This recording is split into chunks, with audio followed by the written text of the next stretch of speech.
खुल जाएंगे आपके सारे रास्ते। परीक्षा में सिलेक्शन ले तो सही, जीवन में सब होगा हासिल, तू सिलेक्शन की जिद पर अड़ तो सही।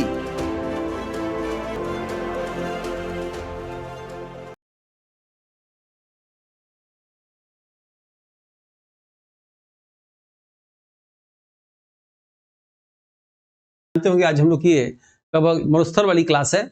जैसा कि आपको कल की क्लास में बताया गया था कि चौथी पांचवी मुख्य रूप से क्लास है ये। आज हम की क्लास में हम लोग क्या पढ़ेंगे कि भारत में कितने मरुस्थल हैं या विश्व में कितने मरुस्थल हैं। मरुस्थलों के विषय में क्या पूछा जाता है, जैसे किसी भी जमीन के क्षेत्र में जो आप देखेंगे किसी भी जो है भूमि पे जो है पश्चिम दिशा में हमेशा मरुस्थल होता है। जहां 25 सेंटीमीटर से कम वर्षा होती है उस क्षेत्र को मरुस्थल क्षेत्र घोषित किया जाता है। भारत का इकलौता मरुस्थल याद रखिएगा थार मरुस्थल है, जो आधा पाकिस्तान में भी है। सबसे अधिक जनसंख्या वाला, सबसे अधिक जैव विविधता वाला याद रखिएगा मरुस्थल थार मरुस्थल है। ठीक है, अगर आपको एग्जाम में पूछे कि सबसे बड़ा मरुस्थल कौन सा है तो सबसे बड़ा मरुस्थल सहारा मरुस्थल याद रखिएगा अफ्रीका महाद्वीप का है। लेकिन क्षेत्रफल के हिसाब से सबसे अधिक मरुस्थल किस महाद्वीप में है याद रखिएगा, तो ऑस्ट्रेलिया लगाइएगा। ठीक है, प्रश्न बहुत सारे ऐसे आते हैं। जैसे एक नया प्रश्न मैं बता रहा हूं आपके एग्जाम में आ सकता है कि 18 जैव विविधता आरक्षित क्षेत्र है भारत में। 18 में यूनेस्को ने 12 स्थानों को चुना था। 2025 में 13वां स्थान को याद रखिएगा शीत मरुस्थल को याद रखिएगा। शीत मरुस्थल जो है हिमाचल प्रदेश को उसने 13वें स्थान पे, यानी यूनेस्को ने विश्व धरोहर सूची की याद रखिएगा 13वें लिस्ट में इसको शामिल किया है। ठीक है, यानी 13 स्थानों को शामिल किया है। तो आइए शुरू करते हैं आज की क्लास। जैसा कि आप जानते होंगे पहले हम लोग क्लास लिए थे उत्तर भारत के याद रखिएगा पर्वतीय मैदान जिसमें खनिज नहीं पाए जाते हैं। उसके बाद दूसरी क्लास हुई थी जो है प्रायद्वीपीय पठार क्षेत्र। तीसरी क्लास हुई थी तटीय मैदान व द्वीप समूह। और चौथी क्लास जो है मरुस्थल क्षेत्र आज हम लेने जा रहे हैं याद रखिएगा। तो ये चौथी क्लास है मरुस्थल क्षेत्र। ठीक है, आइए शुरू करते हैं हम लोग मरुस्थल क्षेत्र में। सबसे पहले आप देखेंगे यहाँ पे कि स्थल का वह खंड जहां 25 सेंटीमीटर से कम वर्षा होती है याद रखिएगा उस क्षेत्र को मरुस्थल क्षेत्र कहा जाता है।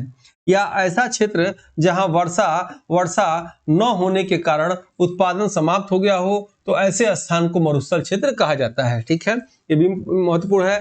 रायसीना पहाड़ी दिल्ली से राजस्थान तक, उत्तर से दक्षिण की ओर अरावली पर्वत राजस्थान को निम्नलिखित भागों में विभाजित करती है। ठीक है, पूर्वी राजस्थान के क्षेत्र जैसे कहा जा रहा है कि रायसीना हिल से जो अरावली पर्वत निकलती है वो राजस्थान को दो भागों में बांटती है। इस चित्र के माध्यम से देखिएगा, अगर आप ये राजस्थान का चित्र देख रहे होंगे इस राजस्थान को लगभग दो भागों में बांटती है। इधर का जो क्षेत्र होता है उसे मेवाड़ के नाम से जाना जाता है। क्या जाना जाता है? मेवाड़ के नाम से। इधर का जो क्षेत्र होता है उसे मारवाड़ के नाम से जाना जाता है। मारवाड़ के नाम से जाना जाता है। इस मेवाड़ की राजधानी क्या है? चित्तौड़ है। आप जानते होंगे क्या राजधानी है? चित्तौड़ राजधानी है। और याद रखिएगा जो कृषि वाला क्षेत्र होता है इधर होता है, जो बालू वाला क्षेत्र होता है इधर होता है। ठीक है, वही कहा जा रहा है कि रायसीना हिल्स पहाड़ी जो है दिल्ली से राजस्थान तक जो है उत्तर से दक्षिण की ओर अरावली पर्वत जो है राजस्थान को दो भागों में बांटती है। आप जानते भी होंगे एशिया का, विश्व का सबसे पुराना पर्वत अगर आपके एग्जाम में पूछे तो अरावली पर्वत याद रखिएगा। यानी सबसे प्राचीन पर्वत अरावली पर्वत।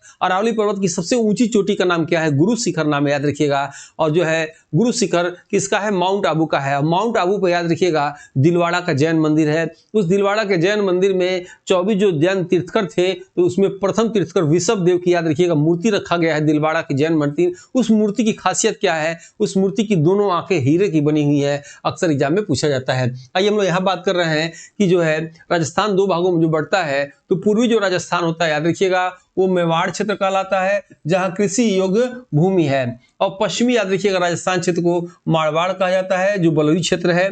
मरुस्थल या बालू वाला क्षेत्र को मारवाड़ कहलाता है। संसार का सर्वाधिक याद रखिएगा संसार का सर्वाधिक जनसंख्या वाला मरुस्थल दक्षिण एशिया का सबसे बड़ा मरुस्थल थार मरुस्थल है, जिसे राजस्थान के मरुस्थल के नाम से जाना जाता है। जो राजस्थान के पश्चिम भाग का याद रखिएगा मरुस्थल क्षेत्र या बालू वाला क्षेत्र कहा जाता है। ठीक है, मरुस्थली क्षेत्र पौधे की जड़ें लंबी होती हैं क्योंकि जड़ें पानी की तलाश में याद रखिएगा लंबी हो जाती हैं।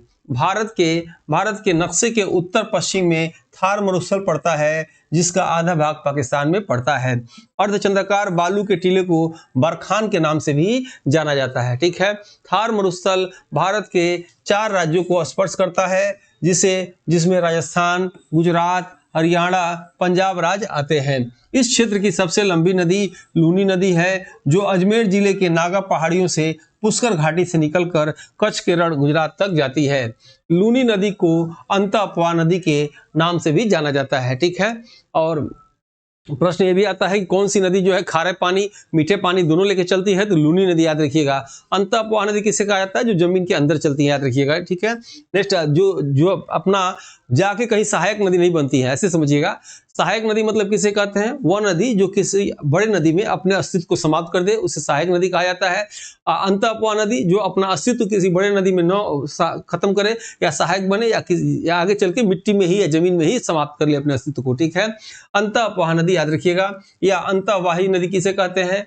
उस नदी को कहा जाता है जो अपने उद्गम स्थान से निकलती है, पर वह अपना जल किसी भी प्रकार से बड़ी नदी, समुद्र या महासागर में नहीं छोड़ पाती, बल्कि बहते बहते जल की कमी के कारण बीच में ही स्थलीय भाग में ही विलुप्त हो जाती है, जैसे भारत की लूनी नदी। ठीक है, लूनी नदी गुजरात के कच्छ के रण के दलदली भूमि में समाप्त हो जाती है। और जो है, जो लोग टेस्ट नहीं लिए हैं लेना चाहिए। 2000 रुपए इसका रेट है, लेकिन अभी 999 में दिया जा रहा है, याद रखिएगा। 1 वर्ष तक आपको जो है पर डे 9 से 11 टेस्ट होगा। टेस्ट देने के बाद अपनी जो है आप रैंक देख सकते हैं, जितने लोग टेस्ट दे रहे हैं उसमें क्या आपका रैंक आ रहा है। इसमें क्या फायदा है लेने से? डेली टेस्ट आपको होगा, video classes, theory classes, solved paper, practice set, याद रखिएगा। कंप्लीट आपको जो है इस जीएस टक्कर बैच में मिलेगा।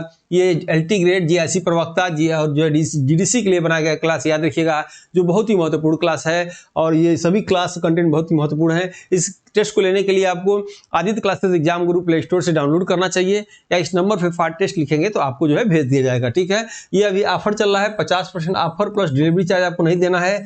ये बुक ले सकते हैं, दीपावली ऑफर अभी चल रहा है इसमें से, याद रखिएगा। और ये इसमें थियरी बुक है, एकदम महत्वपूर्ण बिखरे हुए तथ्यों को एक जगह संकलित कर दिया गया है। किसी भी जीएस पेपर के एग्जाम के लिए, खासतौर पर टीचिंग लाइन में, इस बुक को मंगा के आपको पढ़ना चाहिए। और ये भी बुक आप चाहें तो मंगा सकते हैं, जो लोग नहीं जुड़े हैं जुड़ सकते हैं टेलीग्राम से, व्हाट्सएप ग्रुप पे। ठीक है, तो इसी के साथ ही आज की क्लास को ओवर करते हैं। आप सबने इतनी देर तो मेरी क्लास को देखा, इसके लिए आप सबको बहुत बहुत धन्यवाद।